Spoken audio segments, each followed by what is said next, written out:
A college student charged with killing her best friend. Jordyn Jones is in jail without bond, and there are questions tonight from Alexis Crawford's family and friends whether Atlanta police could have done more to protect her.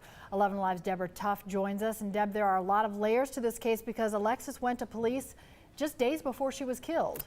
That's right, Cheryl, and exactly. Here's what we know. On October 27th, Alexis Crawford told police she'd been sexually assaulted by Baron Brantley the night before. Brantley, the boyfriend of Jordyn Jones, Crawford's roommate.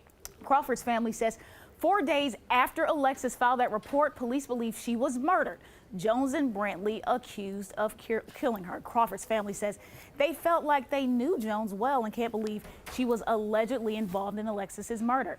They say Alexis often referred to her as her best friend, and Jones even spent holidays with her family. She knew Alexis's parents and siblings, and they say that makes this seem even more senseless. The family says police believe Alexis was killed on Halloween, one day before they reported her missing. Her body allegedly sat in a DeKalb County park for several days before one of the suspects led investigators to it last Friday. We asked family spokesperson, the Reverend Markel Hutchins, if the family felt Atlanta police could have done more. Here's what he said.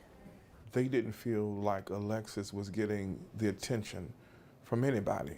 And once we became involved and we met with the Atlanta Police Department, I have to tell you that from that day forward, investigators have been aggressively working around the clock. Jones waived her court hearing today, as did Brantley over the weekend. No one can say for sure why Crawford allegedly was killed, but we could learn more about the motive when Jones and Brantley are back in court later this month. Cheryl. All right, we'll learn more there. Thank you, Deb.